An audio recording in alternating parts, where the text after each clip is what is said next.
Hãy trong hai mong bọn kia bịរបៀបប្រឡាក់សាច់ដាក់ឲ្យមានរសជាតិឈ្ងុយឆ្ងាញ់ដូច្នេះកុំភ្លេចរងចាំទស្សនាទាំងអស់គ្នាណា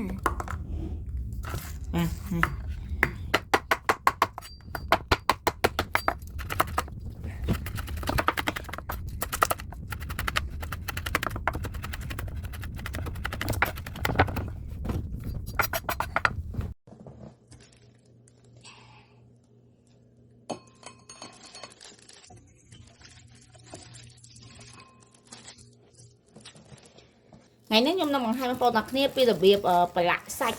ប្រឡាក់ឆ្អឹងជំនីដែលមានរសជាតិឆ្ងាញ់ហើយអញ្ចឹងទៅគ្រឿងផ្សំដែលខ្ញុំមានគឺមានដូចជាទឹកស៊ីអ៊ីវខ្មែរយើងណាបន្ទាប់មកទឹកត្រីខ្មែរយើងដែរយើងសម្រាប់ឲ្យឈ្ងុយបន្ទាប់មកម្រេចបោះការ៉េមានដូចជាប៊ីចេងបន្ទាប់មកមានម្សៅស៊ុបអញ្ចឹងម្សៅស៊ុប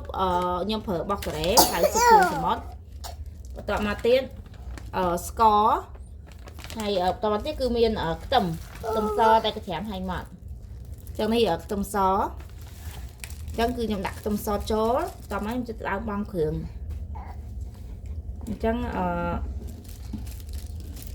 ពីមុនបងខ្ញុំដាក់ទឹកត្រីចូលចិត្តត្រីខ្ញុំដាក់បន្តិចទេខ្ញុំដាក់យកក្លិនដាក់ច្រើនទេទឹកត្រីផាច់ទេអត់ដល់កន្លះសភាបាយទេទឹកស៊ីអ៊ីវយើងដាក់យកជាតិទឹកស៊ីអ៊ីវវាអត់សូវប្រៃទេតែខ្ញុំអាចដាក់វារៀងច្រើនតិចប្រហែលជាកន្លះសភាបាយបន្ទាប់មកតែខ្ញុំចង់បញ្ជាក់ថាសាច់ហ្នឹងបើខ្ញុំប្រឡាក់គ្រឿងរៀងដិតគឺខ្ញុំអត់ទុកវាយូរទេមកទុកយូរទេជាប់ជើងកូនស្រីពៅចេញសិនបន្តមកទៀតនេះម្រេចចឹងខ្ញុំប្រឡាក់នេះគឺប្រឡាក់ឲ្យកូនខ្ញុំអត់សូវហ៊ានដាក់ម្រេចច្រើនទេខ្លាចគាត់ហិលតមកស្ករសខ្ញុំដាក់និយាយរួមទៅវារៀងលើសកន្លះសភាបាយយើងប្រឡាក់រៀងផ្អែមបន្តិចរៀងផ្អែមបន្តិចឆ្ងាញ់និយាយរួមយើងដាក់កន្លះសភាបាយខ្ញុំថែមប៉ានីងតិចទៀតបន្ទាប់មកនេះម្សៅស៊ុបនេះវាអត់សូវរៀងប្រៃទេតែវាក្លិនឈ្ងុយអញ្ចឹងខ្ញុំសូមដាក់វាប្រហែលជាគឺថាច្រើនពេកបងប្អូនចាក់ឈុលអូខេសូមខ្វង់ចេញវិញនិយាយរួមខ្ញុំប្រើតែប្រហែលជាមកចុងសុភីកាហ្វេទេតែខ្ញុំបញ្ជាក់បន្តិចដែលខ្ញុំប្រឡាក់គ្រឿងបែបនេះគឺអត់ទុកយូរទេប្រឡាក់ប្រហែលជា5នាទីគឺយកអាំងហើយអញ្ចឹងវាអត់ប្រៃទេគឺរសជាតិវាដិតឆ្ងាញ់ហ្មងពីចេងប៉ុណ្នេះបងប្អូនហ្នឹងហើយតោះមកច្របល់ចូលគ្នាបើបងប្អូនមានប្រេងខ្យងណាកាន់តែល្អតែខ្ញុំអត់មានប្រេងខ្យងទេអញ្ចឹងទៅគឺមានតែប្រឡាក់បែបហ្នឹងតែយើងដាក់ប្រេងខ្យងវាកាន់តែឆ្ងាញ់ហើយសាច់យើងទន់យើងប្រឡាក់ដាក់ប្រេងខ្យងគឺសាច់យើងទន់ល្អ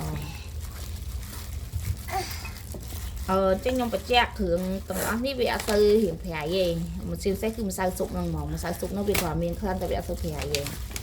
ហើយចឹងសម្រាប់គ្រឿងនេះ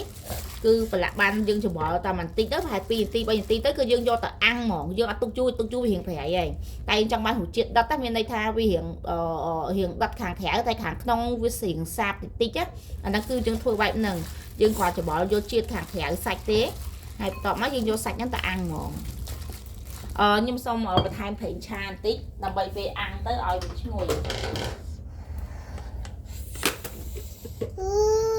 ប្រេងឆា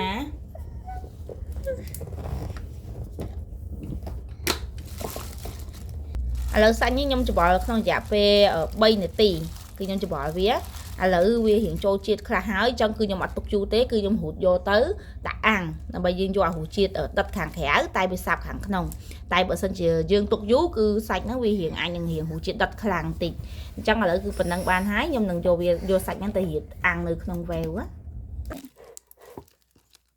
ឥឡូវខ្ញុំទៅរៀបសាច់ដាក់អាំងតែម្ដងមានតែចាំញ៉ាំហើយតែអត់ទាន់អាំងឆ្អិនទេតែមានតែចាំញ៉ាំមុនហ្នឹង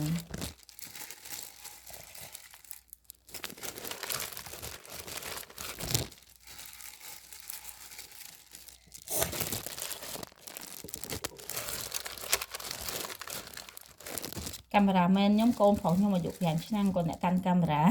ចឹងរៀងប្រឆាប់ប្រឈៀងតិចហើយអើយអ្នកកាន់កាមេរ៉ាក៏បានអ្នកកាន់កាមេរ៉ាបានហើយឥឡូវក៏ពេបងប្អូនឥឡូវហ្នឹងឆ្អឹងជំនីជ្រូកខ្ញុំបានអាំងឆ្អិនហើយឈ្ងុយមែនតើបងប្អូនសូមអរគុណសម្រាប់បងប្អូនទាំងអស់គ្នាតាមដានទស្សនាសូមជូនពរអ្នកទាំងអស់គ្នាសុខសប្បាយនិងសុខភាពល្អទាំងអស់គ្នាណាសូមអរគុណច្រើនសូមជម្រាបលា